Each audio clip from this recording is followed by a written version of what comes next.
Hey guys, what's going on? Today I'm going to be taking a first little look at Legendary Secret Wars. This is a big box expansion for Legendary that came out at Gen Con. But yeah. Just going to take a quick look at this expansion. I'm a big fan of the Marvel Legendary series, so I wanted to show you guys all the heroes and villains and henchmen and masterminds and sidekicks and all that sort of stuff. So this game comes with 14 new heroes with 14 cards each, and then 6 new villain groups, 3 new henchmen groups, 4 masterminds, 8 new schemes, 30 new ambition cards, which the ambition cards allow one player to play as the mastermind against the other players, which is kind of cool. I don't know how much I'll use that though, because I really like to play this game cooperative. 15 new sidekick cards, which are a card that's always in play that you can get, and then 1 new banker bystander, which I think there's 3 copies of. But yeah, so I guess we'll go ahead and just look through the heroes. I'm pretty much just going to show you guys the rare versions and kind of talk about what their theme is a little bit from the limited playtime that I've got with these. But the first one I've got here is Lady Thor. So basically, she is very much like the other Thor, has a bunch of things with recruitment, and then can turn recruitment into attack. So this is her Living Thunderstorm, Lady Thor. And on this one, once per turn, if you make at least 6 recruitment this turn, you get 6 fight. So she's very much like Thor, changing up the recruitment into fight. So very similar. And my wife's super excited about the whole Lady Thor thing. And then the next one is Submariner. He's all about, has a lot of like... this one here, he can just straight up defeat a villain, so that one's pretty cool. Imperious Rex. Defeat a villain for free, and if you play 2 fists and 2 claws, or I just call them green and yellow, instead defeat the mastermind for free. So that's pretty cool. So with his rare card, you can do that. So that's pretty awesome. And then next we're going to look at Black Bolt, one of the Inhumans. So he has Hypersonic Scream, Black Bolt. For each card without rules text played this turn, draw a card. So, and it has 3 attack. So he lets you draw a bunch of cards. And his thing is sort of like he has a bunch of these cards that have no rules text at all. But 2 recruitment and 1 attack seems pretty cool. So Black Bolt. Next, let's look at Doctor Strange, which I know is one of my friend's favorite Marvel characters. But this is 7 cost. Reveal the top 3 cards of your deck, draw any number of them, and teleport any number of them. So basically you can draw a bunch of cards and either set them up for your current turn or put them in your next turn, so kind of like teleport them to the future. And he has all sorts of different crazy stuff. He has a bunch of teleport stuff, which teleport is one of the older mechanics. Basically what it does is let you set a card aside and then it's added to your hand for the next turn, which is actually really awesome. And then there's Maximus. He's one of the Inhumans. I guess he's with Black Bolt. I don't really know a whole lot about all the Inhuman stuff, but this is another character you can play. One of the classes is the Cabal class now, so he's a Cabal character. So the 2 new ones are Cabal and Illuminati. So Maximus. Then there is Kitty Pryde, but this is Apocalyptic Kitty Pryde. So this one is Untouchable, 5 recruitment.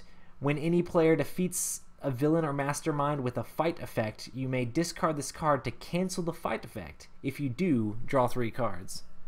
So if you're trying to mess up somebody, if it's a good fight effect, you could do that. But if you're playing cooperative and one of those nasty fights come out, and there are specific characters that have terrible fights on the mastermind, being able to cancel those would be really good. And also drawing 3 cards would be great. Next we're going to look at Magic. So one of the X-Men, she has teleport, she has all sorts of like teleports and things like that, which are really cool. I think teleport's like one of my favorite mechanics because it allows you to save up cards for like a really big turn. But this is a 7 cost, 2 attack, teleport. Choose a villain or mastermind in your victory pile. You get attack equal to its printed VP. So this card is a lot stronger if you defeated stronger villains and masterminds. So normally like the victory points on a mastermind is like 5 or 6. So that's 6, 7, 8 if it was 6, which would be crazy amounts of attack for just one card that costs 7. And that's if you've already defeated the mastermind. And then Black Panther. This card's 7 cost. Gain 3 sidekicks and put them on the top of your deck. He's part of the Illuminati. That's pretty cool. What is a sidekick, you might ask? Well, sidekick is the new card that's always in play for the heroes. So what a sidekick does is it costs 2. You've got a whole stack of them. They're all just regular old sidekicks. And what they do is you may return this card to the sidekick stack. If you do, draw 2 cards. So basically it's just another way for you to be able to save up your or be able to use your recruitment that you didn't actually use and then save it up and turn it into more drawing cards later. It allows for bigger and better combos on one single turn, which is pretty cool because sometimes you have that 2 extra recruitment and everything costs 3 or 4 or 5 and you can't actually purchase anything. And here's the Ultimate Spider-Man, Miles Morales or whatever his name is. All his cards cost 2, just like most Spider-Man cards do, which is awesome. So if you just play all Spider-Mans, it's just going to be like combos constantly. This one is you get +2 attack for each other card that you played this turn with a cost of 1 or 2. So that's pretty cool. All the Spider-Mans would probably be OP because they're super easy to buy. And I mean, that would also combo with the sidekicks really well too because they cost 2 as well. Next we're going to talk about Old Man Logan. So another version of Wolverine here. Reveal your hand. You get +5 attack if you haven't played any Shield or Hydra cards this turn and you don't have any in your hand. So I'm pretty sure like some of his other cards are about getting rid of other characters and stuff like that, but you'd have to have a hand of just solid heroes that weren't Shield heroes at all. So you basically had to get rid of your basic stuff, but then this card would be 10 attack for 7 cost, which 10 attack can take out almost anything. And then we have Superior Iron Man. So this guy costs 8, 5 attack. Draw a card for each other player who has fewer cards in their victory pile than you do. So I guess that's the number of cards. So Superior Iron Man's all about being superior and killing more guys off than your opponent. So putting more effort towards the team. So pretty cool guy. And some of the art on these cards are just amazing. Alright, now I'm going to talk about Captain Marvel. So this is if you have green, green, blue, blue, which I guess is like fist or fight and ranged or whatever, you get +6 attacks. This is 5. You could get +6 if you played a whole bunch of different cards earlier. And then it's 7 recruitment. And she has several cards that allow you to have multiple symbols on them. So she can help you get to where you need to be to actually use that ability. But yeah, lots of draw cards and things like that in here. Good times. And then we have Proxima Midnight. I'm thinking this is probably another one of the Inhumans. I don't exactly know much about this character, but the cool thing about this character's cards is a lot of them have recruitment and fight.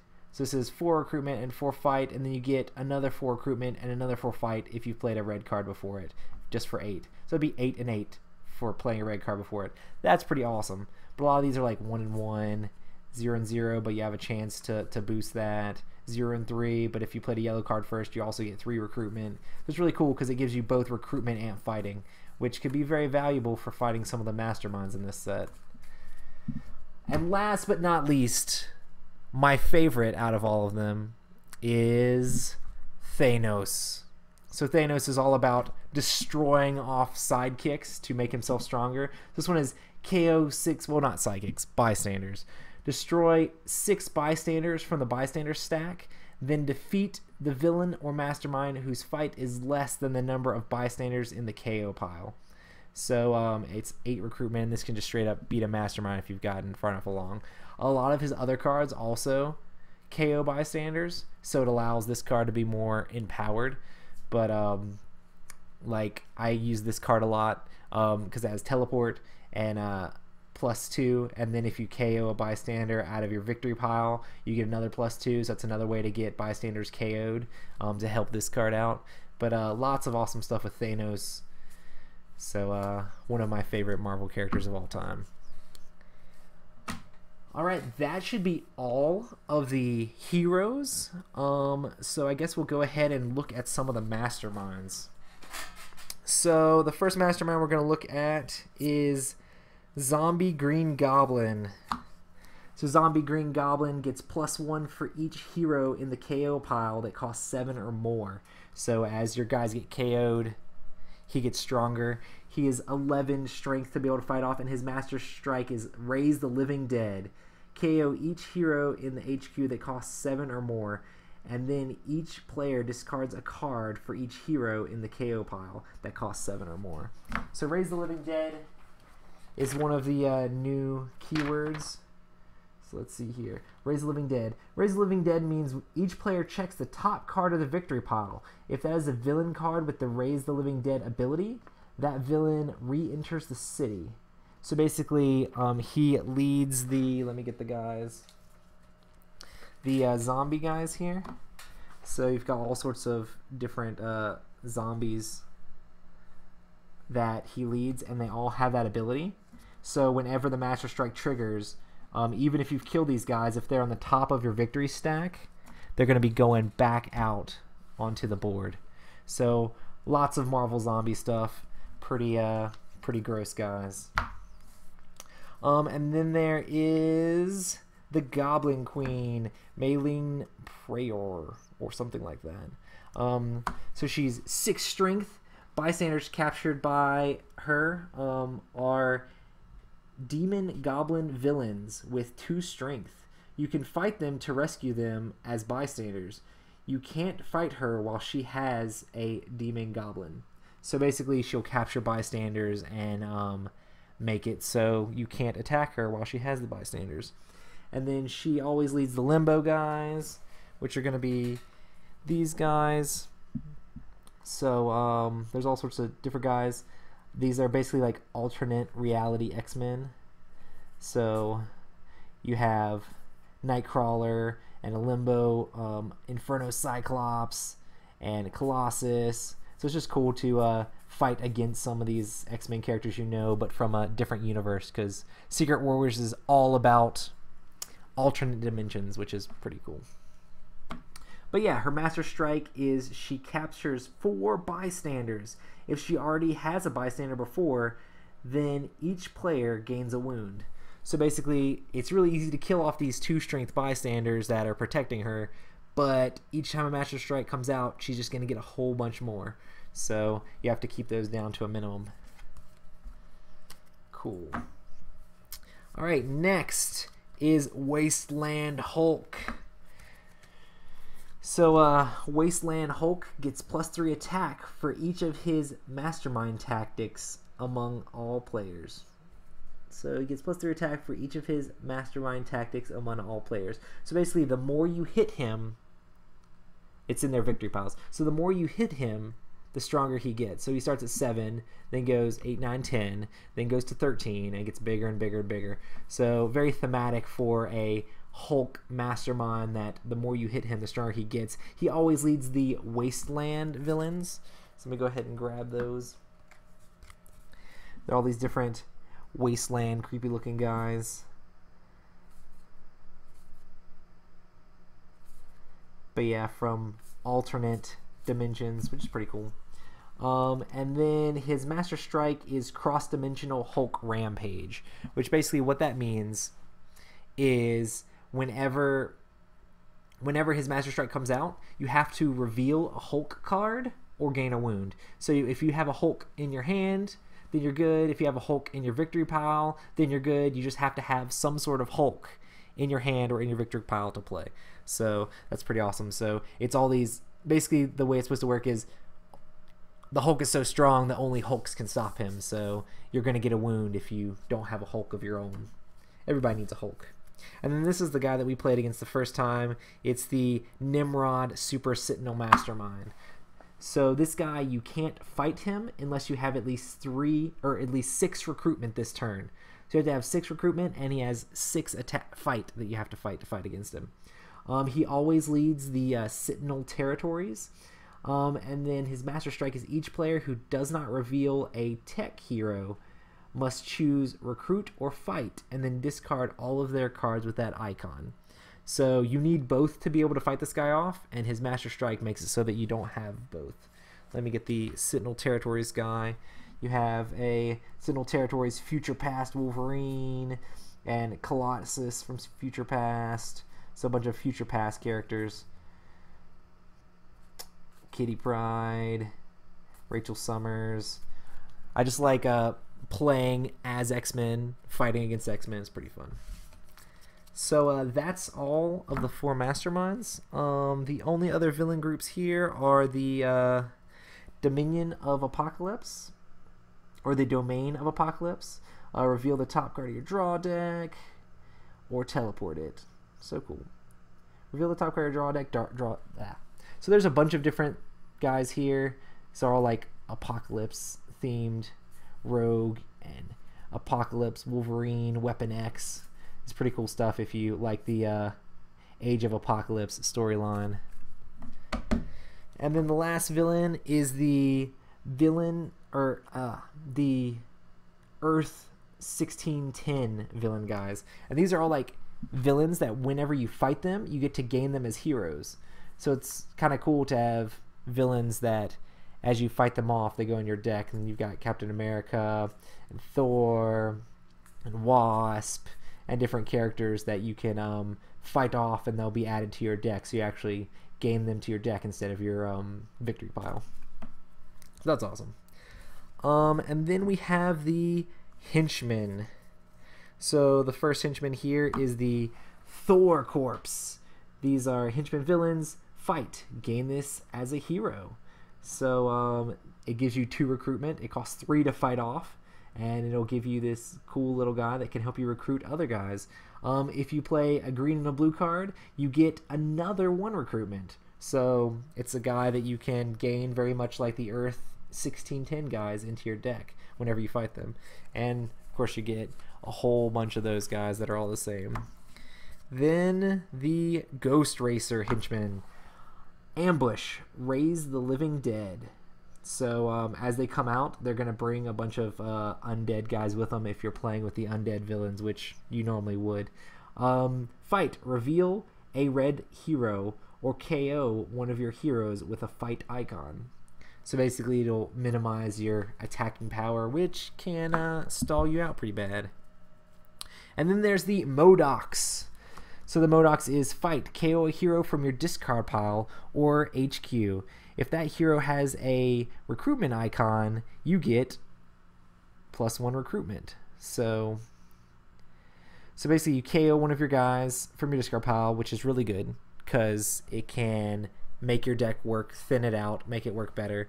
And then if it has a recruitment icon, you get +1 recruitment. So it's kind of like Sentinels, but a little bit better, but you can only use it with your recruitment guys. So Sentinels, you have a choice of doing either your fight or your recruitment. These guys, you have to do just recruitment, and you get the +1.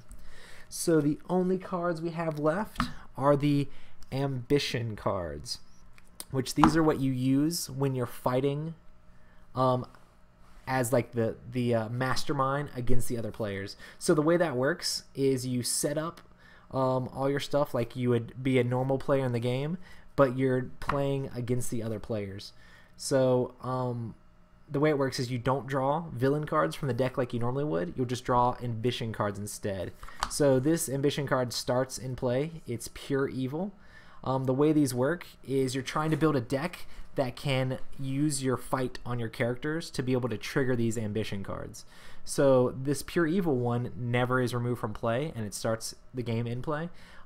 It costs 5 fight, and when you fight it, you get to basically put the next villain card into play. So you're basically rushing the game along for the heroes to screw them up. And you shuffle up all the rest of the ambition cards, and you'll draw them out and put them in a row in front of yourself. These will basically be the guys that you're trying to fight off. You're also allowed to fight off the normal villains in the middle, which normally you wouldn't want to unless you're trying to stop the heroes from doing something specific. Especially if you're playing with the ones where they get to like recruit them and stuff, you could fight those guys off and recruit them into your deck before the heroes could actually do that. But you're only allowed to have 4 of these ambition cards out at a time, and you'll be drawing them out as the game goes along. This one costs 7, and it says reveal the top 2 cards of the villain deck. Play a scheme twist. Play a scheme twist you revealed. Put the rest back on the top or bottom in any order. So that one actually costs 7 to fight off, so that one's pretty difficult.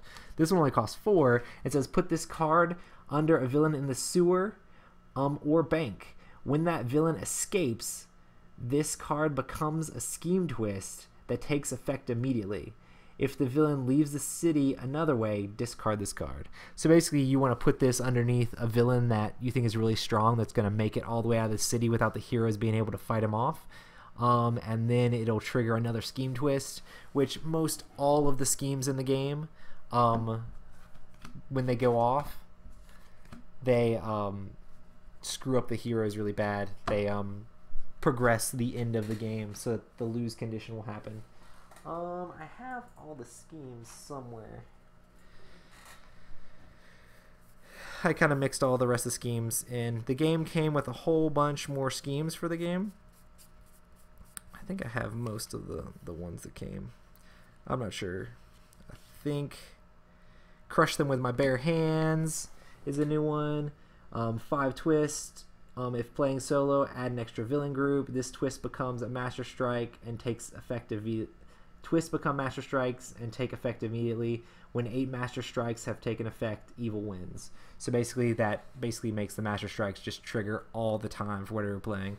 When we played against Nimrod, we had this out. So Master Strikes were just constantly going out. And if 8 of them came out, we would have lost the game. I think we had 7 for like 6 turns in a row. So it's pretty crazy.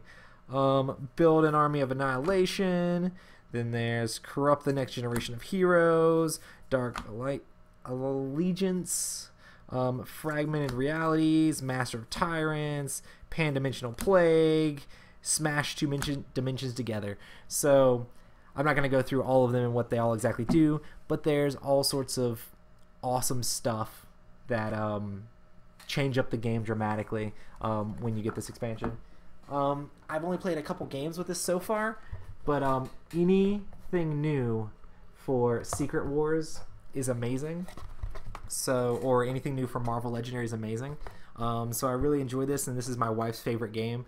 We always play very cooperative and not super against each other, so I don't know how much we'll be using the Ambition deck, but that's not very many cards out of the whole set. 14 new heroes, though, so tons more variety to add into the game. So make sure you check out Secret Wars and hit me up if you like this video. I guess I'll talk to you guys later.